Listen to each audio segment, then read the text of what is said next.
Hari ketika istriku menghilang adalah hari ketika aku menyadari bahwa seluruh hidup kali bersama adalah kebohongan. Dia bukanlah wanita manis dan lembut yang tidak pernah bisa membuka toples acar. Dia adalah iblis yang menari di ujung pisau cukur. Dan untuk menariknya kembali dari jurang, aku harus menjadi sesuatu yang lebih gila darinya. Ava, di mana kau? Balas pesanku. Aku menatap ponselku. Layarnya menyala dan mati berulang kali. Pesan terakhir di layar berasal dari pukul 12:03 siang. Itu dari aku yang akan segera pulang kerja. Aku ingin menjemputmu. Tidak ada jawaban. Aku menelpon 5 kali. Setiap kali, suara otomatis yang dingin dan sama bergema di telingaku. Orang yang ingin kau hubungi tidak tersedia. Aku duduk di kursi kantorku, sebuah tangan hantu meremas jantungku. Semakin erat cengkramannya setiap menit berlalu. Energi cemas melingkar di perutku. Teman sebangkuku, Leo, menggeser kursinya, menyenggol lenganku dengan sikunya. Hei, ekspresi wajahmu itu? Dia terkekeh. Istriku tidak mengangkat telepon, dan sekarang aku merasa seperti sedang berada di kelas. Aku menatapnya tajam, tidak ingin bercanda. Aku menyalakan ponselku lagi, di bawah foto profilnya yang familiar. Percakapan di layar kosong. Bukankah biasanya dia langsung membalas pesan? Suara Leo merendah, merasakan ada sesuatu yang salah. Ya, kataku. Tenggorokanku tercekak dan kering. Ponselnya praktis menempel di tangannya. Ava dan aku sudah menikah selama setahun. Dia adalah ilustrator lepas yang bekerja dari rumah hampir sepanjang waktu. Dia sangat posesif, tidak peduli apapun yang kukirim padanya, bahkan hanya pesan bodoh sekalipun. Stiker, jawabnya dalam hitungan detik. Dia pernah bilang, dia tidak pernah ingin aku merasa sendirian, bahkan untuk sesaat pun. Tapi sekarang sudah 5 jam. 5 jam, 300 menit, 18.000 detik. Rasanya seperti dia menghilang begitu saja dari muka bumi. AC kantor menyala kencang, tapi keringat dingin mengucur di punggungku. Pikiran-pikiran mengerikan, buruk dan tidak diinginkan mulai muncul dari sudut-sudut gelap pikiranku. Kecelakaan mobil, apakah dia dirampok? Atau aku tidak bisa membiarkan diriku menyelesaikan pikiran itu. Aku langsung berdiri dari kursiku, mengambil jaket dan kunci mobilku dari sandaran kursi. Aku tidak bisa menunggu. Aku harus pulang dan mengeceknya. Leo berkedip. Belum jam 5 juga? Bagaimana dengan bos? Aku tidak peduli. Aku melangkah keluar kantor, mendengar suara Leo yang khawatir mengikutiku. Hubungi aku jika kau butuh sesuatu. Aku melambaikan tangan ke belakang tanpa menoleh dan menekan tombol lift. Di tempat parkir bawah, aku hampir berlari. Aku berlari ke mobilku. Tanganku gemetaran hebat. Butuh 3 kali percobaan untuk membuka pintunya. Begitu mesin meraung hidup, aku langsung menginjak pedal gas. Melesat keluar dari tempat parkir seperti kesetanan. Aku sudah melewati rute ini pulang ribuan kali, tapi belum pernah terasa begitu panjang dan menyiksa. Setiap lampu merah terasa seperti siksaan pribadi. Akhirnya, mobilku berhenti mendadak di depan gedung apartemen kami. Aku bahkan tidak menunggu lift. Langsung menerobos pintu menuju tangga dan menaiki anak tangga 2 langkah sekaligus. Sampai ke lantai 16. Pintu depan kami sunyi. Lorong itu hening. Jari-jariku gemetar saat aku memasukkan kode keypad. Bip, bip, bip, kata Sandi benar. Pintu terbuka. Ruang tamu gelap diselimuti cahaya senja. Sangat sunyi. Aku hampir bisa mendengar debu yang mengendap. Tidak ada bau masakan makan malam. Tidak ada tanda-tanda dia meringkuk di sofa menonton TV. Tidak ada suara yang familiar. Sayang, kau pulang? Tidak ada apa-apa. Jantungku serasa jatuh ke perut. Ava? Panggilku. Suaraku gemetar. Tidak ada jawaban. Aku berlari ke kamar tidur. Kosong. Studio? Kosong. Dapur? Kamar mandi? Aku memeriksa setiap sudut apartemen kami. Dia tidak ada di sana. Orang yang kucintai lebih dari apapun di dunia telah pergi. Aku ambruk di sofa. Tubuhku terasa berat dan tak berdaya. Aku mengamati ruang kosong yang dingin yang seharusnya menjadi rumah kami. Mataku akhirnya tertuju pada rak sepatu di dekat pintu. Sepatu Keds kanvas putihnya yang dia kenakan saat pergi pagi ini berada di sana dengan sempurna. Tapi sepatu favoritnya yang lain yang selalu dia pakai juga ada di sana. Sebuah pikiran yang lebih dingin dan tajam dari yang lain menusuk kepanikanku. Apakah dia benar-benar meninggalkan apartemen hari ini? Darahku membeku. Aku bergegas ke rak sepatu dan mulai mengeluarkan setiap pasang sepatu. Energi panik mencengkram aku. 1 pasang, 2 pasang, 3 pasang, sepatu hak tinggi, sepatu lari, sepatu kulit. Semua sepatu Ava ada di sini. Setiap pasang, dia tidak pernah membeli sepatu yang tidak dia pakai. Masing-masing adalah sepatu favoritnya. Bagaimana mungkin seorang wanita meninggalkan rumah tanpa sepatu? Aku memaksa diriku bernapas. Pikiranku bergejolak. Dia selalu mengatakan betapa pelupanya dia. Jadi kami menyimpan sebuah koper di lemari pakaian khusus untuk perjalanan kerja mendadak. Jika dia benar-benar harus pergi keluar kota untuk pekerjaan lepas, seperti yang samar-samar dia isyaratkan dalam pesan teks tadi malam, koper itu akan hilang. Aku hampir terjatuh ke dalam lemari. Saat aku mendorong pintu terbuka, nafasku tercekak. Koper sperak berukuran 26 inci itu berdiri tepat di sudut, dengan lapisan debu tipis yang tidak terganggu di atasnya. Dia tidak pergi berlibur. Dia telah berbohong padaku. Kesadaran itu seperti serpihan es yang menusuk langsung ke hatiku. Mengapa? Mengapa dia berbohong padaku? Aku merosot ke dinding. Tubuhku terkulai di lantai yang dingin. Serangkaian momen manis terlintas di benakku. Dia meringkuk di pelukanku, menatapku dan tersenyum. Ethan, kaulah seluruh duniaku. Dia memberiku semangkuk sup hangat ketika aku pulang terlambat dari kerja. Suaranya penuh kekhawatiran. Kamu harus makan. Jangan lagi melewatkan makan malam. Dia berpura-pura marah karena aku tidak bisa mengupas apel dalam satu potongan utuh.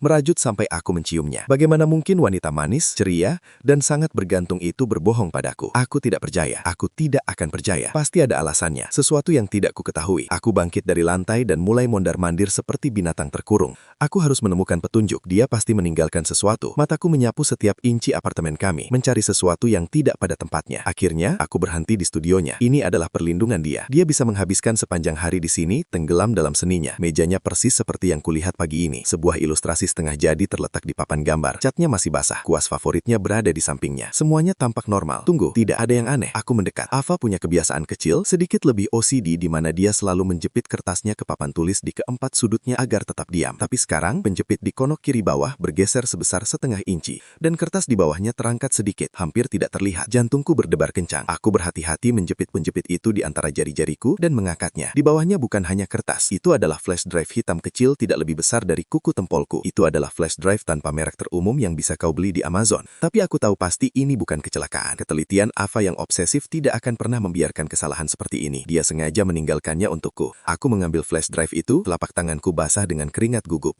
Aku berlari ke komputernya dan mencolokkannya. Ava? Di kursi, gelombang pusing menyelimutiku. Kuncinya ada tepat di depanku, dan aku tidak bisa membukanya. Apa yang harus kulakukan? Aku mengacak-acak rambutku, mataku melilik ke sekeliling ruangan, putus asa mencari petunjuk. Isyarat apapun. Pandanganku tertuju pada dinding. Tergantung di sana, ada sebuah lukisan, hadiah ulang tahun pertama yang pernah ia berikan kepadaku. Itu adalah langit malam yang luas dan cemerlang. Dia pernah mengatakan kepadaku bahwa aku adalah bintang paling terang dalam hidupnya. Di sudut kanan bawah, ada tanda tangan kecil. Bukan namanya, Ava. Itu adalah simbol yang aneh, seperti huruf S yang bergaya, atau mungkin ular melingkar. Aku pernah bertanya padanya tentang itu, dan dia hanya tersenyum dan berkata itu adalah tanda istimewanya. Sekarang, aku bisa melihat bahwa simbol yang sama tergores samar-samar, hampir tak terlihat di casing plastik flash drive. Ini dia, ini kuncinya. Tapi bagaimana mungkin sebuah simbol menjadi kata sandi? Aku menatapnya, pikiranku berputar. Tiba-tiba, itu menghantamku seperti sambaran petir. Sebuah ingatan muncul. Suatu malam ketika Ava minum terlalu banyak anggur, dia meringkuk di sampingku dan membisikkan rahasia di telingaku. Dia memberitahuku dia adalah anak yang kesepian tanpa teman. Jadi dia menciptakan bahasa rahasianya sendiri. Sebuah kode yang hanya dia mengerti. Dan dia bilang kunci kode itu tersembunyi di puisi favoritnya. Puisi itu, aku langsung berdiri dan bergegas ke rak buku. Aku ingat buku itu. Pasti ada di sini. Aku merogoh rak-rak buku, tanganku gemetar. Burung-burung liar. Itu adalah kumpulan puisi favoritnya. Buku bersampul tipis usang yang telah dibacanya berkali-kali, tepinya lembut dan berjumbai. Tanganku gemetar saat aku membalik halaman-halamannya. Dia telah membuat tanda pensil tipis di sebelah baris yang dia sukai. Akhirnya, aku menemukannya. Yang dia bacakan untukku malam itu saat mabuk. Aku percaya bahwa kita seperti burung camar. Kita terbang di atas laut untuk saling menemukan. Ini dia. Tapi bagaimana hubungannya dengan kata sandi? Aku menatap bait itu, lalu kembali ke simbol berbentuk S di layar. Burung camar. C. S. Apakah itu S dari C atau burung camar? Tidak. Terlalu sederhana. Kode Ava akan lebih rumit, lebih pintar dari itu. Aku memaksa diriku untuk tenang, memikirkan puisi dan simbol itu berulang-ulang. Kita seperti burung camar. Kita terbang di atas laut. Tunggu, terbang di atas. Aku mengambil pena dan mencoret-coret kata camar dan laut di selembar kertas bekas. Kemudian aku menelusuri jalur kata camar seolah-olah terbang di atas kata laut. Aku menghubungkan huruf-huruf itu dalam satu gerakan mengalir. Sebuah simbol berbentuk S yang goyah namun jelas muncul di kertas. Itu dia. Aku akan menemukan simbolnya. Tapi apa kata sandinya? Aku melihat puisi itu lagi. Untuk saling menemukan. Saling menemukan. Aku mulai mengetik huruf-huruf ke dalam kata sandi sambil mengikuti jalur berbentuk S yang kugambar. Jika tidak, itu terlalu panjang. Keringat mengalir di dahiku. Setiap detik yang berlalu terasa seperti keabadian. Ava dalam bahaya. Pikirkan Ethan, kau bisa memecahkan ini. Aku menutup mata, menarik nafas dalam. Logikanya, kebiasaannya, dia seorang seniman. Dia memiliki pikiran untuk angka dan struktur. Burung camar. Lihat, milikku, mataku terbuka lebar. Bukan huruf, angka. Keypad telepon. Aku langsung membayangkan keypad angka di ponselku. Aku mengubah huruf-huruf dari kata sigil dan C menjadi angka yang sesuai. S sama dengan 7, E sama dengan 3, A sama dengan 2. Aku menghitung serangkaian angka yang kompleks. Jari-jariku melesat di atas keyboard saat aku mengetiknya di kotak kata sandi dan menekan enter. Layar berkedip. Kata sandi benar. Membuka file terkompresi. Semua kekuatan terkuras dari tubuhku. Aku ambruk kembali ke kursi. Terengah-engah. Aku berhasil. Sebuah folder terbuka. Di dalamnya terdapat satu dokumen terenkripsi dan serangkaian koordinat GPS. Aku mengklik koordinatnya terlebih dahulu. Lokasinya berada di pinggiran kota, di tempat yang ditandai sebagai bangunan terbengkalai. Sasana MMA. Sasana MMA. Ava. Avaku yang manis dan lembut yang kesulitan mengangkat galon susu. Apa hubungannya dia dengan tempat seperti itu? Aku tidak punya waktu untuk memprosesnya. Aku membuka dokumen terenkripsi itu. Itu bukan pesan. Itu adalah sebuah foto. Latar belakangnya sama. Lokasi gym MMA dari GPS. Dan di foto itu ada dua orang. Salah satunya Ava. Yang lainnya pria yang tidak aku kenal. Lengannya terbentang santai di bahu Ava. Isyarat intim. Tapi ekspresi Ava lah yang membuat merinding tulangku. Dia tidak tersenyum. Dia menatap ke kamera dengan ekspresi yang belum pernah aku lihat sebelumnya. Dingin, tajam,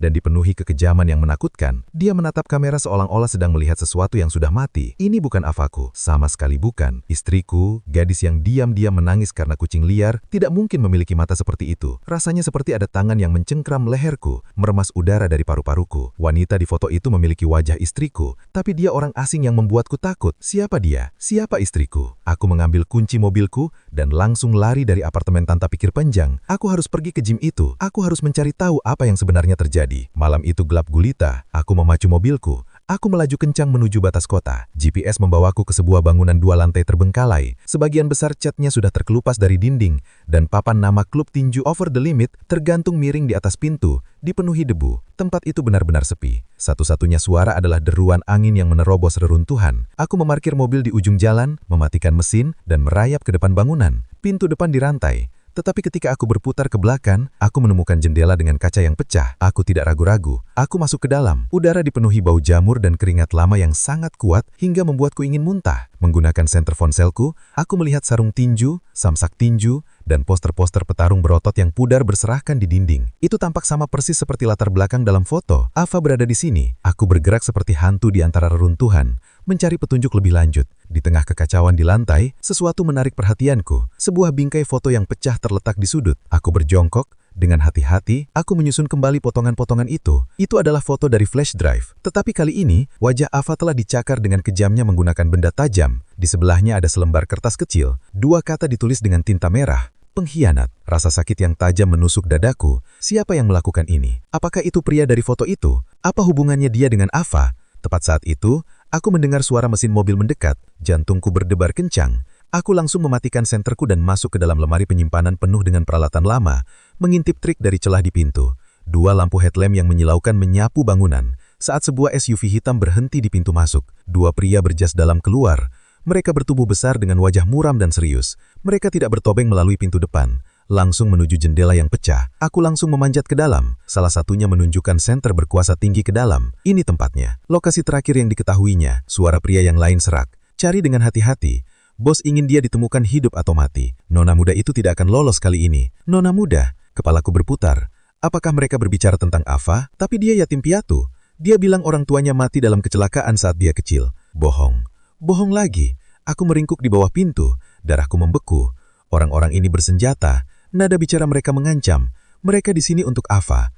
Ava dalam bahaya. Pikiran tunggal itu menghancurkan semua kebingungan dan kemarahanku. Aku tidak bisa membiarkan mereka menemukan apapun yang mungkin mengarah padanya. Aku mengamati lemari kecil itu, mencari apapun yang bisa kugunakan. Tumpukan plat beban tua, rak logam reyot, dan tepat di atasku, pipa sprinkler api yang terlihat berkarat. Sebuah rencana gila terbentuk di benakku. Di kehidupan masa laluku, aku adalah seorang arsitek. Aku mengenal bangunan, struktur, dan pipa seperti telapak tanganku sendiri. Aku menahan nafas, mendengarkan langkah kaki kedua pria itu semakin dekat. Tidak ada apa-apa di sini. Periksa ruang belakang. Mereka datang tepat ke arahku. Sekarang atau tidak sama sekali. Dengan segenap kekuatan yang bisa kukerahkan, aku mendorong rak logam yang tidak stabil itu. Brak! Beban-beban di rak itu berjatuhan ke lantai dengan bunyi dentang yang memekakkan telinga. 2 pria di luar membeku. Siapa di sana? Apa itu tadi? Mereka segera berlari menuju sumber suara. Berlawanan arah denganku. Dalam sepersekian detik itu, aku tidak lari. Aku menyelinap keluar dari lemari dan menghilang ke dalam bayangan di sisi lain ruangan. Aku memperhatikan mereka dengan hati-hati mendekati tumpukan beban. Setelah memastikan tidak ada siapapun di sana, mereka merasa lega. Sialan, membuatku sangat takut.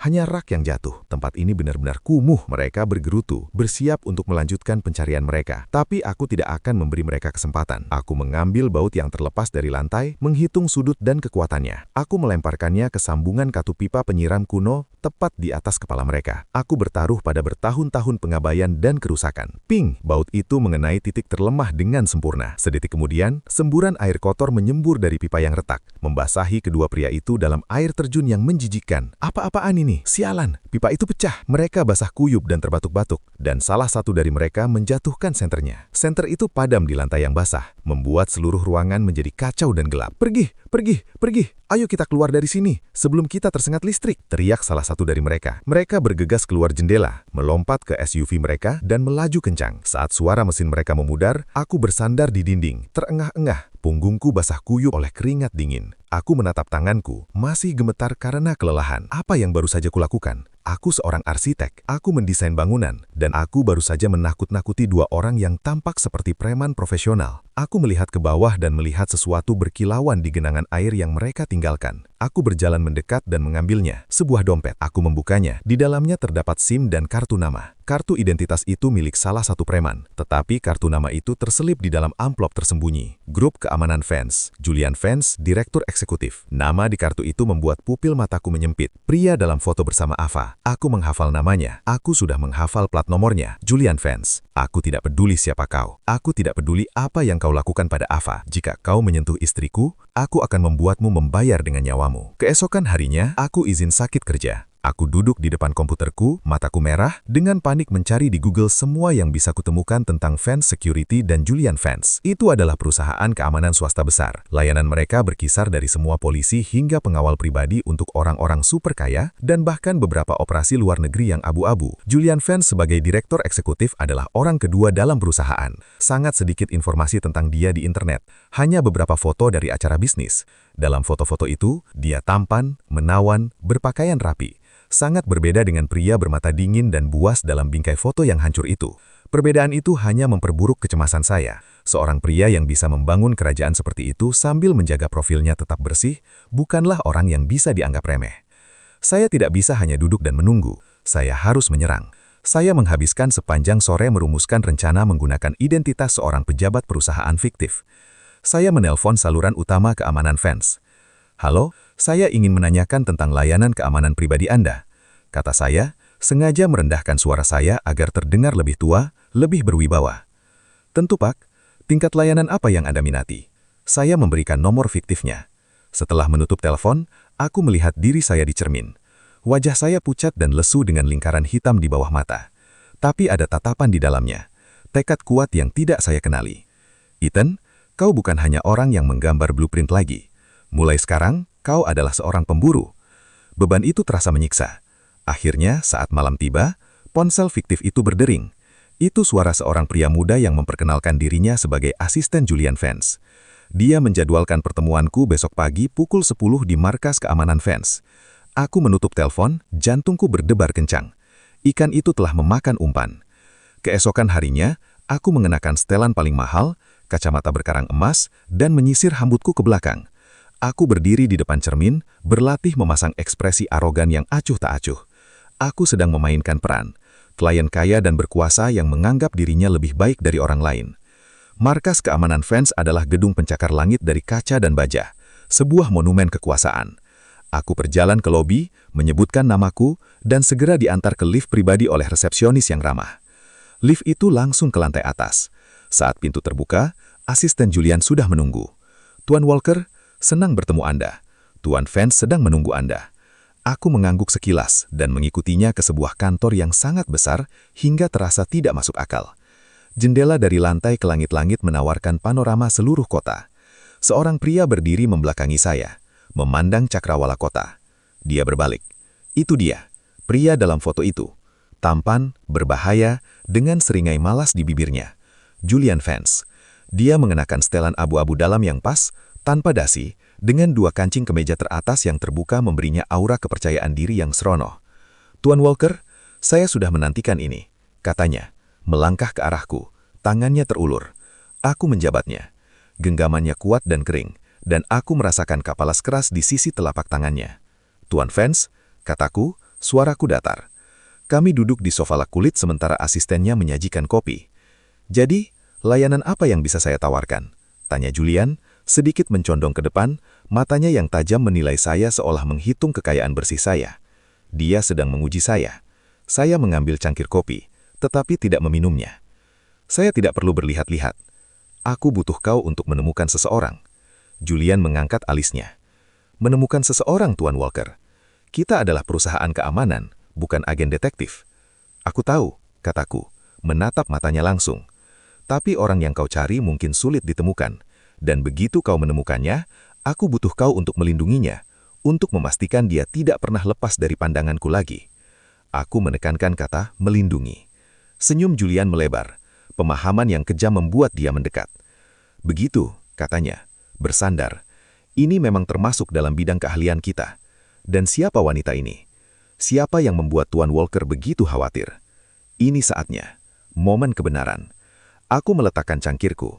Porselinnya berdeting tajam di atas meja kaca. Aku menatap matanya dan berkata, mengucapkan setiap suku kata dengan jelas. Namanya Ava. Saat nama itu keluar dari bibirku, aku melihatnya. Sebuah penyempitan tak terhingga, hampir tak terlihat pada pupil matanya. Senyum main-mainnya membeku sesaat sebelum kembali seperti semula. Tapi, dia tidak cukup cepat. Aku melihat keterkejutan dan kilatan amarah yang membara di matanya. Ava. Dia mengulangi nama itu perlahan, seolah menikmatinya. Nama yang indah. Apakah kau punya fotonya? Informasi apapun akan sangat membantu timku untuk memulai pekerjaan mereka. Dia pura-pura bodoh. Dia tahu persis siapa Ava. Dia bahkan mungkin tahu di mana Ava berada sekarang. Dia mempermainkanku. Amarah membara membubung ke dadaku. Tetapi aku menahannya. Aku mengeluarkan sebuah foto dari saku jaketku. Itu adalah foto selfie Ava dan aku yang diambil musim panas lalu. Kami berdua tersenyum, bahagia dan riang. Aku menggesernya ke seberang meja ke arahnya. Ini dia, istriku. Julian mengambil foto itu. Ibu jarinya mengusap wajah Ava dan ekspresinya berubah gelap dan rumit. Dia menatapku dan tersenyum. Itu adalah senyum yang penuh ejekan dan rasa iba. Tuan Walker, Anda adalah, dia mengucapkan kata-kata itu dengan perlahan, menggelengkan kepalanya sedikit. Seorang pria yang sangat menarik. Dia berdiri, berjalan mendekat dan membungkuk ke telingaku. Suaranya berbisik pelan, hanya untukku. Beberapa hal memang bukan untukmu. Kau seharusnya tidak serakah. Orang yang serakah cenderung hancur. Suaranya lembut, tetapi terasa seperti lidah ular yang menjilat kulitku. Dingin dan beracun. Tanganku menggenggam, kuku-kukuku menancap ke telapak tanganku. Dia mengancamku. Aku mendongak, menatap matanya dan membalas senyumannya. Tuan Vance, serakah bukan bagian dari kosakata saya. Semua yang menjadi milikku akan kuambil sendiri dan aku tidak akan meninggalkan apapun. Meninggalkan gedung keamanan Van, aku menyadari bagian belakang bajuku basah kuyup oleh keringat. Itu bukan karena takut, itu karena amarah yang murni dan tak terkendali. Reaksi Julian mengkonfirmasi semuanya. Dia tidak hanya mengenal Ava, sejarah mereka jelas penuh gejolak dan sekarang dia mencurigaiku. Aku mengemudi tanpa tujuan di jalanan kota. Pikiranku kacau balau. Apa langkahku selanjutnya? Aku tidak bisa menghadapinya secara langsung. Aku tidak punya bukti untuk melapor ke polisi. Ava sudah dewasa dan hilangnya bahkan belum memenuhi syarat sebagai kasus orang hilang. Aku merasa seperti lalat yang terperangkap di jaring laba-laba. Semakin aku berjuang, semakin aku terjerat. Kemudian teleponku berdering, nomor yang asing. Aku ragu sejenak, lalu menjawab. Tuan Walker, itu suara yang sopan dan familiar. Asisten Julian. Iya, Tuan Vance ingin mengundang Anda makan malam. Permintaan maaf karena tidak menjadi tuan rumah yang lebih ramah tadi pagi. Tawa dingin keluar dari bibirku. Permintaan maaf lebih seperti jebakan. Tidak, terima kasih. Aku sibuk, kataku datar. Tuan Walker, dia sangat tulus, kata asisten itu. Nadanya masih sopan, tetapi sekarang diwarnai dengan nada keras. Sebuah mobil sudah menunggu Anda di luar kantor Anda. Bos kami tidak suka menunggu. Hatiku langsung ciut. Mereka tahu di mana aku bekerja. Mereka telah menyelidikiku. Aku tidak di kantor. Kami tahu. Asisten itu terkekeh. Kau di dalam mobil hitam. Plat nomornya, mau kubacakan? Aku menginjak rem mendadak, menepikan mobil ke pinggir jalan. Di kaca spionku, sebuah SUV hitam yang membuntukiku berhenti tidak jauh di belakang. Itu mobil yang sama, dari tempat gym. Aku sedang diikuti. Apa yang mereka inginkan? Apa yang kalian inginkan? Geramku, suaraku bergetar karena marah. Hanya makan malam, Tuan Walker, jangan gugup. Sambungan telepon terputus. SUV hitam itu berhenti di sampingku, lalu berbelok ke depan, menghalangi jalanku. Dua pria besar berjas keluar dan mengetuk jendela mobilku. Aku menarik nafas dalam-dalam dan membuka pintu. Tidak ada jalan untuk melarikan diri. Aku digiring ke bagian belakang SUV dan ponselku diambil. Kendaraan itu melaju kencang, menuju ke bagian yang semakin sepi dari kota itu. Perutku terasa mual. Keheningan di dalam mobil sangat memekakkan telinga, hanya terpecah oleh suara nafasku yang tersengal-sengal. Aku berkata pada diriku sendiri untuk tetap tenang, untuk berpikir. Tetapi di hadapan kekuatan brutal, rencanaku terasa petisih dan tidak berguna. SUV itu akhirnya berhenti di depan sebuah gudang terbengkalai di dermaga. Aku didorong keluar dari mobil dan digiring masuk. Gudang itu luas dan kosong, diterangi oleh beberapa lampu gantung redup. Julian Vance duduk di kursi sendirian di tengah ruangan, sambil memainkan pisau kupu-kupu di tangannya. Bilahnya berkilau dalam cahaya redup. Tuan Walker, kita bertemu lagi, katanya sambil tersenyum. Apa yang kau inginkan? Tanyaku, menatapnya tajam. Tidak banyak, katanya. Berdiri, berjalan mendekat dan membungkuk ke telingaku. Nadanya berbisik pelan, hanya untukku. Hanya mengobrolkan tentang tunanganku, Ava. Kata tunangan menghantamku seperti malu godam. Dia bukan tunanganmu, dia istriku, teriakku. Ya, senyum Julian lenyap, digantikan oleh seringai konil. Tidak lama lagi, dia menendang, kakinya mengenai belakang lututku dengan keras. Aku terhuyung, jatuh tersungkur ke beton dengan satu lutut. Rasa sakit menusuk kakiku tetapi aku menggigit lidahku dan menolak untuk bersuara. Seorang arsitek mengira dia bisa mencuri wanitaku. Geramnya mencengkram segenggam rambutku dan menarik kepalaku ke belakang.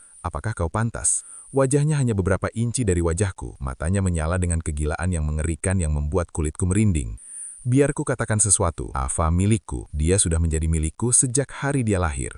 Kau hanyalah tempat persembunyian yang dia temukan saat dia melarikan diri. Dan sekarang, karena dia bosan, dia membuangmu. Setiap kata bagaikan pisau yang menusuk perutku. Aku tidak percaya padanya. Aku tidak percaya Ava akan melakukan itu padaku. Kau penuh omong kosong, teriakku, melontarkan kata-kata itu padanya. Ekspresi Julian berubah menjadi sangat buas. Sepertinya kau sama sekali belum mengerti situasimu. Dia mengangguk salah satu premannya. Pria itu mendekatiku, seringai sadisnya di wajahnya, sebuah pipa baja di tangannya. Ini dia. Aku menutup mataku, dan kemudian denduman. Pintu gudang besar itu ditendang terbuka dari luar, menghancurkan kuncinya. Sepasang lampu depan yang sangat terang membanjiri ruangan, memaksa semua orang untuk melindungi mata mereka. Sebuah mobil sport merah meraung seperti binatang buas yang marah, menerobos tumpukan sampah yang menghalangi pintu masuk, melakukan drift yang perfect dan mengerem mendadak. Mobil berhenti di tengah gudang. Pintu sisi pengemudi terbuka, seorang wanita dalam jumpsuit kulit hitam ketat muncul. Sosoknya langsing dan kuat, siluetnya terlihat di depan lampu depan, dan aku tidak bisa melihat wajahnya, tetapi aku mengenali siluetnya. Aku tahu dalam hatiku, itu Ava. Dia ada di sini. Dia benar-benar datang. Julian terkejut, menyipitkan matanya ke arah sosok itu. Wajahnya menunjukkan ketidakpercayaan. Ava? Ava mengabaikannya. Tatapannya tertuju pada preman dengan pipa baja yang akan menghantamku. Detik berikutnya, dia mugrak. Dia seperti bayangan hitam, kilatan petir. Yang kulihat hanyalah gerakan yang samar. Dan kemudian, preman setinggi 193 cm yang bahkan tidak sempat bereaksi, terkena antakan elbow brutal di sisi lehernya. Krak. Suara tulang yang mengerikan. Preman itu jatuh ke tanah seperti boneka marionet yang talinya putus. Seluruh gudang menjadi sunyi senyap. Semua orang terkejut. Ava lalu berdiri tegak, mengibaskan tangannya. Lalu dia bertoleh dan menatapku. Wajahnya, wajah yang selama hari-hari aku rindukan, Kuimpikan kini menjadi topeng dingin penuh amarah yang terkendali. Dia melihatku berlutut di tanah dan alisnya berkerut, matanya berbinar dengan emosi kompleks yang tak bisa kupahami. Ada rasa sakit, amarah, dan tekad yang kuat. Siapa yang bilang kau boleh menyentuhnya? Suara Ava dingin seperti es, tanpa kehangatan sama sekali. Dia menatap Julian, niat membunuh di matanya begitu nyata hingga hampir terlihat. Julian tersadar dari keterkejutannya. Dia menatap Ava versi baru yang berbahaya ini. Dan bukannya takut, dia mulai tertawa. Suara yang menjijikan dan tak waras.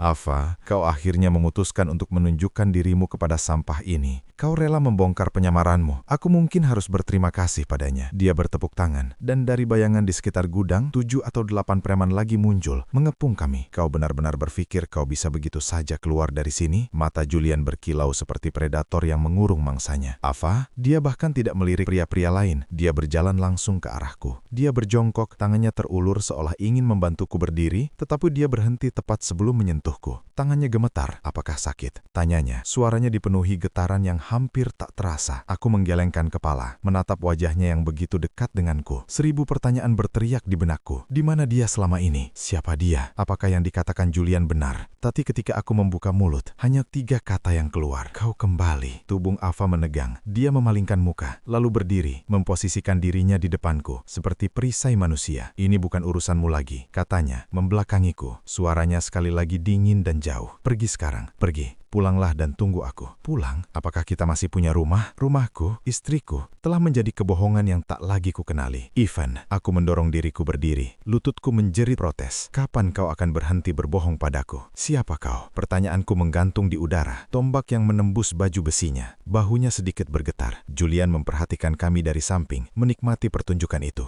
Dia menanyakanmu sebuah pertanyaan, Ava. Mengapa kau tidak memberitahunya bahwa dia mengejek? Katakan padanya kaulah kunci kekayaan Sterling. Katakan padanya kau tunanganku. Pernikahan kita sudah dijodohkan sejak kecil. Katakan padanya satu-satunya alasan kau bersamanya adalah untuk bersembunyi dariku. Diam. Ava menolehkan kepalanya dengan cepat. Suaranya melengking. Putus asa. Hatiku hancur. Jadi itu benar. Semuanya. Pernikahan bahagia yang kupikir kumiliki hanyalah sandiwara yang rumit. Aku hanyalah alat yang dia gunakan untuk melarikan diri dari pria lain. Gelombang besar penghinaan dan pengkhianatan menerjangku. Jadi begitulah. Lalu aku menatap punggung Ava. Suaraku penuh kekecewaan. Semua kasih sayang. Semua cinta, itu semua hanya sandiwara. Pernikahan kami hanyalah lelucon. Tubuh Ava bergetar hebat. Dia tidak berbalik. Dia tidak menjawab. Keheningannya adalah satu-satunya jawaban yang kubutuhkan. Aku tertawa. Tawa yang patah dan jelek. Kurasa aku benar-benar orang bodoh terbesar. Dadaku sakit sekali. Rasanya seperti 1000 jarum menusukku dari dalam. Ivan, tidak apa-apa. Aku mengangguk. Mundur selangkah. Lalu,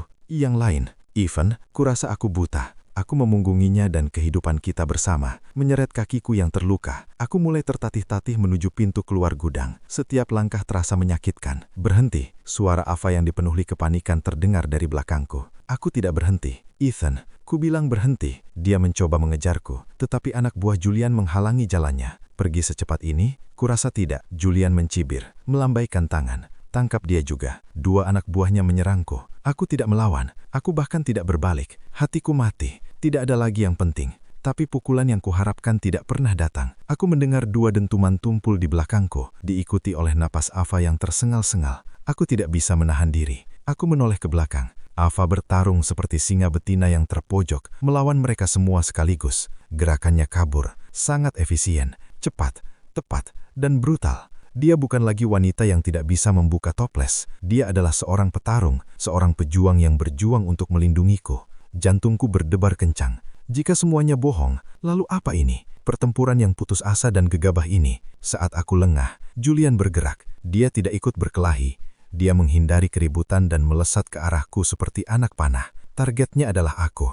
Ethan, hati-hati, teriak Ava. Dia mencoba mendekatiku, tetapi dua pria menahannya. Aku melihat wajah Julian yang menggeram bergegas ke arahku. Punjuknya, dengan gerakan yang sangat cepat, mengarah tepat ke pelipisku. Tidak ada cara untuk menghindar. Di detik terakhir, insting mengambil alih. Aku melemparkan diriku ke belakang, mengangkat lenganku untuk melindungi kepalaku. Punjuk Julian mengenai lengan bawahku dan menghantam dinding logam bergelumbang di belakangku. Boom! Dinding itu penyot ke dalam dengan suara dentuman yang memekakkan telinga. Keringat dingin mengalir di seluruh tubuhku. Jika pukulan itu mengenai sasaran, aku pasti akan mati. Julian jelas terkejut aku berhasil menghindarinya. Keterkejutannya dengan cepat berubah menjadi kemarahan yang lebih dalam. Dia melanjutkan dengan pukulan keras yang diarahkan ke leherku. Kali ini aku siap. Aku tidak siap. Aku bukan petarung, tapi sebagai seorang arsitek, aku memiliki pemahaman intuitif tentang ruang, sudut, dan daya jungkit. Menggunakan momentum dari posisi bersandar ke belakang, aku menjatuhkan diri dan berguling dengan canggung merangkak beberapa meter menjauh. Kau berani menghindar? Suara Julian terdengar seperti geraman rendah. Matanya tertuju padaku seperti kucing yang mengawasi tikus.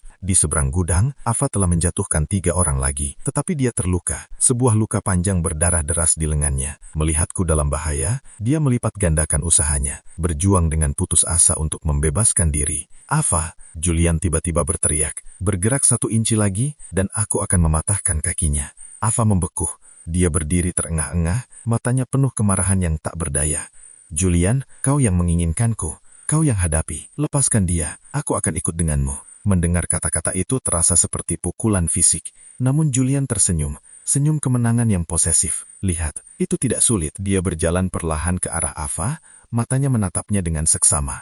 Pulanglah, jadilah pengantin kecilku yang baik, dan aku bisa melupakan semua ini, termasuk proyek kesayanganmu di sana. Dia menggigit bibirnya begitu keras, hingga aku takut dia akan berdarah. Dia menatapku, matanya penuh badai kesedihan dan konflik. Kemudian, perlahan dia mengangguk. Baiklah, satu kata itu menghancurkan sepercah harapan terakhir di dadaku. Tetapi kau membiarkan dia pergi dari sini dengan selamat. Sekarang juga, katanya. Suaranya tegas. Julian tertawa. Tentu saja, dia mengacungkan dagunya ke arahku. Kau boleh pergi, dan ingat, jauhi dia. Dia di luar jangkauanmu. Aku terdiam di sana. Kakiku terasa seperti terbungkus timah. Pergi. Pergi kemana? Melihat istriku mengorbankan dirinya untuk pria lain demi menyelamatkanku, dan aku hanya lari seperti pengecut. Tidak, aku tidak bisa melakukannya. Energi primal yang menantang yang tak pernah kukenali pertama kalinya, melejak dalam diriku. Aku menatap wajah pucat Ava, darah di lengannya, keputusasaan yang keras dia sembunyikan. Dan akhirnya, aku mengerti, dia tidak menjauhiku karena dia tidak mencintaiku. Dia melakukannya untuk melindungiku. Karena dia mencintaiku. Ini adalah caranya yang bengkok dan putus asa untuk melindungiku. Dan aku, seperti orang bodoh, malah menolaknya mentah-mentah. Aku memang bodoh. Perlahan aku mengangkat kepala, bertemu dengan tatapan puas Julian. Bagaimana jika aku tidak pergi? Tanyaku. Suaraku tidak keras, tetapi memecah keheningan gudang. Semua orang membeku. Julian menatapku seolah aku baru saja menceritakan lelucon terbodoh di dunia. Apa yang kau katakan? Mata Ava melebar panik. Ethan, kau gila? Pergi. Aku mengabaikan mereka berdua, tetap menatap Julian. Aku mengulangi perkataanku. Aku berkata, bagaimana jika aku tidak pergi? Punggungku sakit. sakit. Dia istriku. Akta nikah kami atas namaku, Ethan Walker. Kau ingin membawanya pergi? Kau harus lewat aku dulu. Keheningan yang menyusul benar-benar mencekam. Semua orang menatapku. Wajah mereka campuran antara terkejut dan tak percaya. Ava menatap. Matanya langsung berkaca-kaca. Bibirnya bergetar, tetapi tak ada kata yang keluar. Senyum di wajah Julian perlahan berubah, digantikan oleh kemarahan membara seorang raja yang ditantang oleh seorang petani. Wah, katanya. Tepuk tangan yang lambat dan mengancam bergema di ruangan yang luas itu. Sungguh menyentuh. Kau sangat ingin mati? Aku dengan senang hati akan memenuhi keinginanmu. Dia menerjangku seperti macan kumbang. Kali ini, aku tidak bergerak. Aku tahu aku tidak bisa menghindar. Aku hanya menatapnya. Tubuhku menegang untuk benturan yang tak terhindarkan. Tapi bayangan hitam bergerak lebih cepat. Itu Ava. Dia melemparkan dirinya di depanku. Perisai terakhir yang putus asa. Dia merentangkan tangannya, membalikkan punggungnya yang ramping ke arah tinju Julian yang datang. Tidak! Kata itu keluar dari tenggorokanku. Gedebuk. Benturan tumpul yang mengerikan. Tubuh Ava bergetar hebat, dan erangan kesakitan keluar dari bibirnya. Dia lemas, jatuh kembali ke pelukanku. Aku menangkapnya dan memeluknya erat, merasakan getaran mengguncang tubuhnya. Kenapa kau tidak pergi? Bisiknya. Suaranya lemah dan tercekat oleh air mata. Dasar bodoh! Setetes darah merembes dari sudut mulutnya. Melihat percikan merah itu di kulit pucatnya, duniaku hancur. Ava! Raungan buas dan liar keluar dari dalam dadaku. Pandanganku memerah. Aku perlahan menyandarkan Ava ke dinding, lalu menerjang Julian seperti banteng yang mengamuk. Aku tidak punya teknik, tidak punya keahlian, hanya satu pikiran yang menguasaiku. Bunuh dia. Aku membenturkan kepalaku ke tubuhnya. Aku mencoba menggigit. Aku menggunakan setiap naluri buas primitif yang kumiliki. Julian lengah oleh serangan buasku yang tiba-tiba dan tersandung, dan aku berhasil menjatuhkannya ke tanah. Aku menindih dadanya dan menghujani wajahnya dengan pukulan bertubi-tubi. Aku akan membunuhmu. Aku akan membunuhmu. Aku tidak merasakan apapun. Bukan rasa sakit di buku-buku jariku sendiri, bukan tinjunya yang membalas. Duniaku menyempit menjadi satu titik, yaitu niat membunuh penuh amarah. Para preman akhirnya bereaksi, bergegas untuk menarikku menjauh. Tetapi pada saat itu, aku adalah binatang buas yang berlari dengan adrenalin murni, dan butuh 3 orang untuk menarikku menjauh darinya. Lepaskan aku, kalian bajingan tak berguna, Julian berteriak, mendorong mereka menjauh. Dia mendaratkan serangan lutut yang keras ke perutku. Kekuatan itu membuatku setengah terlempar ke belakang. Aku membentur tanah dengan keras. Rasa darah memenuhi mulutku. Julian terhuyung berdiri, menyekap darah dari bibirnya yang robek. Matanya penuh amarah. Seorang arsitek berani mengangkat tangannya kepadaku. Dia berjalan mendekatiku. Setiap langkahnya seperti pukulan palu ke jantungku. Hari ini, aku akan mengajarimu arti keputusasaan. Dia mencabut pisau dari sarungnya di ikat pinggang salah satu anak buahnya. Bilah baja dingin itu berkilauan dalam cahaya redup. Ethan, Ava menjerit. Aku melihat pisau itu semakin dekat, tetapi ketenangan aneh menyelimutiku untuk mati bersama Ava. Mungkin itu tidak terlalu buruk. Tepat saat Julian mengangkat pisau untuk menyerang. Berhenti, sesuara berwibawa yang kuat menggema dari pintu masuk gudang. Selusin sorotan lampu terang menusuk kegelapan, diikuti oleh sekelompok pria berwajah muram dengan setelan gelap yang tajam. Memimpin mereka adalah seorang pria tua berambut perak yang membawa dirinya dengan aura martabat yang luar biasa. Matanya menyapu pemandangan itu, dan ketika dia melihat Ava yang terluka, wajahnya berubah menjadi batu. Julian Vance, suara lelaki tua itu pecah seperti cambuk. Kau sungguh berani. Melihat lelaki tua itu, Julian membeku. Pisaunya melayang di udara. Amarah arogan di wajahnya lenyap, digantikan oleh keterkejutan. Charles, dia tergagap. Apa yang kau lakukan di sini? Pria yang bernama Charles itu mengabaikannya sepenuhnya, bergegas ke sisi Ava, wajahnya penuh kekhawatiran. Nona Sterling, saya sangat menyesal. Ava menatapnya, ekspresinya komplikated, dan hanya menggelengkan kepalanya lemah. Charles berdiri dan berbalik ke Julian, matanya tajam seperti belati. Lihat orang bejat ini, perintahnya. Anak buahnya bergerak seketika, meraih Julian yang masih tertegun dan memaksa lengannya ke belakang. Charles, kau tidak bisa melakukan ini kepadaku. Aku adalah Vance, ayahku. Diam. Charles memotongnya dengan dingin. Mulai hari ini, aliansi antara keluarga Sterling dan Vance diakhiri. Dan untukmu, dia berhenti sejenak. Suaranya merendah menjadi nada yang mematikan. Kau akan membayar harga atas perbuatanmu menyakiti nona muda ini. Bawa dia pergi. Julian diseret keluar, matanya penuh kebencian, terkunci di aku dan Ava. Akhirnya, gudang itu sunyi. Charles berjalan menghampiriku, mengamati wajahku. Anda pasti Tuan Ethan Walker, aku mengangguk. Nona Sterling rela meninggalkan keluarganya sendiri demi Anda, katanya, sambil menghela berat. Dia wanita yang baik dan setia. Kuharap kau tidak akan mengecewakannya. Setelah itu, dia berbalik untuk memberi arahan kepada anak buahnya. Aku tidak peduli dengan semua itu. Aku terhuyung-huyung menghampiri Ava dan memeluknya seolah hidupku bergantung padanya. Aku minta maaf. Aku sangat menyesal. Aku mengulangnya berulang kali. Air mata mengalir di wajahku. Aku terlalu lemah. Jika aku lebih kuat, dia tidak perlu menderita seperti ini. Ava bersandar padaku, tersenyum lemah. Dia mengangkat tangan yang gemetar dan lembut menyekap air mataku. Bodoh, kenapa kau menangis? Bisiknya. Suaranya lemah dan tercekat oleh air mata. Dasar bodoh, dasar bodoh. Setetes darah merembes dari sudut mulutnya. Melihat percikan merah itu di kulit pucatnya, duniaku hancur. Ayah! Raungan buas dan liar keluar dari dalam dadaku. Pandanganku memerah. Aku perlahan menyandarkan Ava ke dinding, lalu menerjang Julian seperti banteng yang mengamuk. Aku tidak punya teknik, tidak punya keahlian, hanya satu pikiran yang menguasaiku, bunuh dia. Aku membenturkan kepalaku ke tubuhnya. Aku mencoba menggigit. Aku menggunakan setiap naluri buas primitif yang kumiliki. Julian lengah oleh serangan buasku yang tiba-tiba dan tersandung, dan aku berhasil menjatuhkannya ke tanah. Aku menindih dadanya dan menghujani wajahnya dengan pukulan bertubi-tubi. Aku akan membunuhmu. Aku akan membunuhmu. Aku tidak merasakan apapun. Bukan rasa sakit di buku-buku jariku sendiri. Bukan tinjunya yang membalas.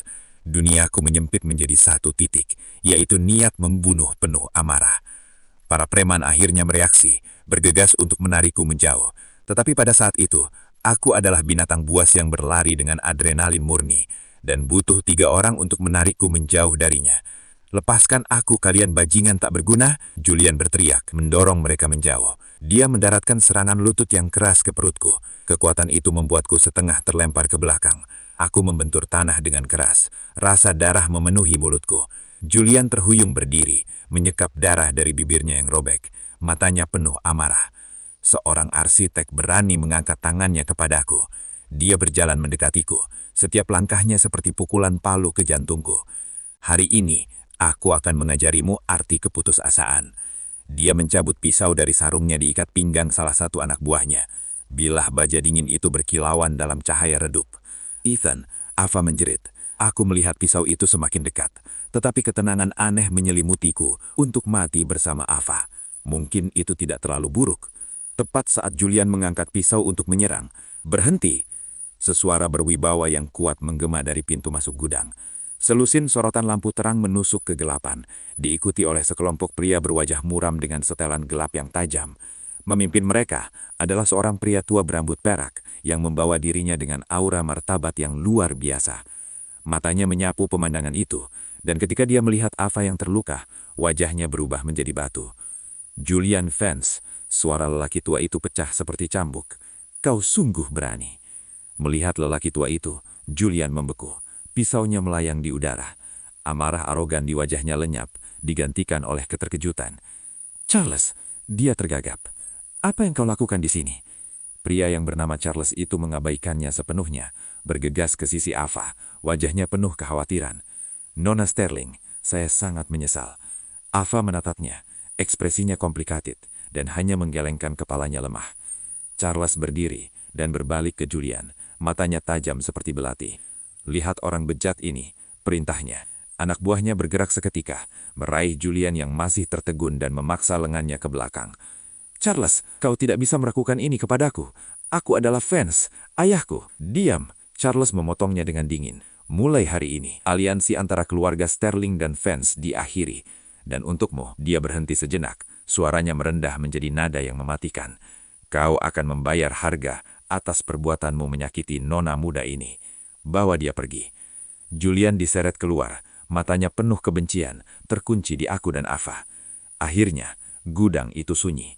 Charles berjalan menghampiriku. Kepadaku bahwa bertemu denganmu adalah hal terbaik yang pernah terjadi padanya, kata Charles. Tatapannya berat. Dia mengatakan bahwa hanya bersamamu dia merasa seperti orang sungguhan, bukan sekadar nama atau alat yang digunakan. Dia ingin hidup seperti itu selamanya. Tapi Julian akhirnya menemukannya. Untuk menjauhkanmu dari masalah ini, dia mencoba memutuskan semua hubungan dan menanganinya sendirian. Dia tidak pernah menduganya. Hatiku terasa seperti dihancurkan dalam penjepit. Dia telah mengorbankan segalanya untukku. Kehidupan tenang dan damaiku adalah hadiah yang dia beli dengan kebebasan kebebasan dan keselamatannya sendiri, dan aku meragukannya, menuduhnya, aku bajingan. Pintu UGD akhirnya terbuka. Seorang dokter keluar, menurunkan maskernya. Dia sudah aman, sebagian besar memar dan gegar otak ringan. Kita perlu mengawasinya selama beberapa hari. Dunia, yang tadinya berputar pada porosnya, akhirnya tenang. Kekuatan terkuras dari kakiku dan aku hampir pingsan. Afai dipindahkan ke kamar pribadi. Aku duduk di samping tempat tidurnya, memegang tangannya yang dingin, mengawasinya tidur. Wajahnya pucat pasi, kulitnya dipenuhi memar. Semua untukku. Aku menundukkan kepala, menekan tangannya ke pipiku. Seorang dokter hewan, maafkan aku. Mulai sekarang, aku akan melindungimu. Aku tidak tahu apakah dia bisa mendengarku, tapi itu adalah janji padanya dan pada diriku sendiri. Pria yang baru saja menggambar cetak biru itu telah pergi. Demi dia, aku akan menjadi monster. Keesokan harinya, aku menelpon Leo. Aku mentransfer seluruh tabungan hidupku ke rekeningnya dengan membeli saham Fund Security. Aku berkata padanya, "Ethan, apakah kau gila?" Leo berteriak melalui telepon. "Fund Security berantakan. Julian ditangkap. Sahamnya jatuh bebas. Kau hanya membuang-buang uangmu. Lakukan saja. Beli semua yang kau bisa," kataku. Nada suaraku tidak memberi ruang untuk bantahan. "Dan aku butuh kau untuk menyebarkan rumor. Sebarkan kemana-mana secepat mungkin. Katakan pada mereka bahwa keluarga Sterling akan berinvestasi." Leo bingung, tapi dia setuju. Aku menutup telepon dan melihat keluar jendela. "Kau ingin bermain, Julian? Ayo bermain. Aku akan membuatnya menyaksikan kerajaan yang sangat dibanggakannya runtuh dan jatuh ke tanganku. Aku akan meninggalkannya tanpa apapun." Selama beberapa hari berikutnya, aku membagi waktuku antara rumah sakit dan laptopku, mengamati pasar secara obsesif seperti yang kuprediksi. Rumor tentang investasi yang menguntungkan menyebabkan saham funds yang sedang jatuh kembali naik. Investor kecil yang mengira mereka telah menemukan kesepakatan seumur hidup mulai membeli dengan panik. Sementara itu, dengan bantuan Leo, aku menggunakan tabunganku sebagai leverage untuk diam-diam membeli semua saham murah yang dijual panik. Itu adalah pertaruhan yang gila. Jika keluarga Sterling mengeluarkan bantahan, aku akan hancur. Tapi aku bertaruh mereka tidak akan melakukannya. Charles mengatakan Ava bersedia menentang keluarganya untukku. Untuk memenangkannya kembali, keluarganya harus melakukan sesuatu. Setidaknya mereka akan menyingkir dan membiarkanku menghancurkan Julian Vance. Ava bangun pada hari ketiga. Dia membuka matanya dan melihatku pingsan di kursi di samping tempat tidurnya. Ia hanya menatapku lama sekali. "Ethan," bisiknya, suaranya serak. Aku tersentak bangun. "Kau sudah bangun? Bagaimana perasaanmu? Apakah ada yang sakit?" Aku meraba-raba tombol panggil perawat. Ia tidak menjawab, hanya menatapku. Matanya perlahan berkaca-kaca. "Aku minta maaf," katanya. "Akulah yang seharusnya minta maaf," kataku, sambil menggenggam tangannya. "Aku seharusnya tidak pernah meragukanmu. Semuanya sudah berakhir sekarang," bisik Ava, sambil membalas genggaman tanganku. "Ethan, ayo kita pergi. Ayo kita pergi ke suatu tempat di mana tidak ada yang bisa menemukan kita dan memulai hidup baru." Matanya dipenuhi rasa takut yang dalam dan lelah. Aku dengan lembut mengelus pipinya. "Oke," kataku. "Tapi belum. Biarkan aku menyelesaikan satu hal lagi, lalu kita akan pergi. Aku janji, tidak ada yang pernah memisahkan kita lagi." Suaraku tegas. "Mantap." Ava melihat sesuatu yang baru di mataku, sesuatu yang belum pernah dilihatnya sebelumnya. Dia tidak membantah, dia hanya mengangguk. Seminggu kemudian, Ava keluar dari rumah sakit dan aku telah menyelesaikan pengambil alihanku. Sekarang aku adalah pemegang saham tunggal terbesar di Fund Security di luar keluarga Fund sendiri. Tapi itu belum cukup. Aku menginginkan semuanya. Aku mengadakan pertemuan dengan para pemegang saham kecil yang telah dirugikan dalam krisis. Aku menunjukkan kepada mereka kepemilikanku dan menjalarkan rencanaku. Mengadakan rapat dewan darurat. Ayah Ava, Julian, adalah ketua dan merestrukturisasi seluruh perusahaan. Itu adalah kudeta korporasi. Awalnya mereka mengira aku gila, tetapi ketika aku berjanji untuk menggunakan uangku sendiri untuk menutupi semua kerugian mereka jika mereka mendukungku, mereka mulai mendengarkan. Di dunia keuangan tingkat tinggi, loyalitas itu murah. Pada hari rapat dewan, aku masuk ke ruang konferensi Fund Security sendirian. Ayah Julian, Marcus Vance, seorang pria cerdik berusia 60 tahun, duduk di ujung meja, matanya seperti kepingan es. "Jadi kau Ethan Walker?" "Ya, benar." Aku menarik kursi tepat di seberangnya dan duduk. "Jangan terlalu percaya diri, nak," kata Marcus sambil mengetuk meja. "Beberapa hal terlalu besar untuk kau tangani." Aku tersenyum. "Putramu mengatakan hal yang sangat mirip kepadaku." Aku menggeser sebuah map di atas meja. "Ini adalah sahamku, beserta surat kuasa dari setiap pemegang saham yang mendukungku. Dan agenda pertama kita adalah pemungutan suara untuk mencabutmu sebagai ketua." "Kau?" Wajah Marcus pucat pasi saat ia menatap dokumen-dokumen itu. Ia tidak menyangka aku bisa bergerak sebegitu cepatnya sehingga aku bisa mengumpulkan cukup dukungan untuk menghancurkan fondasinya. Pemungutan suara itu hanyalah formalitas. Aku, Ethan Walker, seorang arsitek yang seminggu lalu bukan siapa-siapa, sekarang adalah kepala keamanan Vance yang baru. Ketika aku keluar dari ruang konferensi, hal pertama yang kulakukan adalah pergi ke penjara daerah untuk mengunjungi Julian. Melalui kaca tebal, aku menatapnya. Dia mengenakan jumpsuit orange standar, kepalanya dicukur dan memar di wajahnya masih dalam proses menyembuhkan. Semua keangkuhannya telah hilang, digantikan dengan keputusasaan hampa. Matanya saat melihatku dipenuhi kebencian yang membingungkan dan penuh racun. Itu kau yang melakukan ini. Dia meninggikan suaranya di telepon. Aku mengangkat gagang teleponku sendiri dan tersenyum. Benar, sudah kubilang, semua yang menjadi milikku, ku ambil balik. Perusahaanmu sekarang milikku. Oh, dan ngomong-ngomong, kataku sambil melihat wajahnya berubah marah. Ava berhamil, itu anakku. Kau? Julian melompat berdiri, membenturkan tubuhnya ke kaca, meraung seperti binatang terkurung. Aku menatapnya, ekspresiku kolbut, dan menutup telepon. Aku berbalik dan pergi. Permainan sudah usai. Dia telah menghilangkan segalanya. Ketika aku sampai di rumah, Ava duduk di kursi goyang di balkon, selimut menutupi pangkuannya. Dia menyaksikan matahari terbenam, cahaya kemas memandikannya dengan cahaya lembut.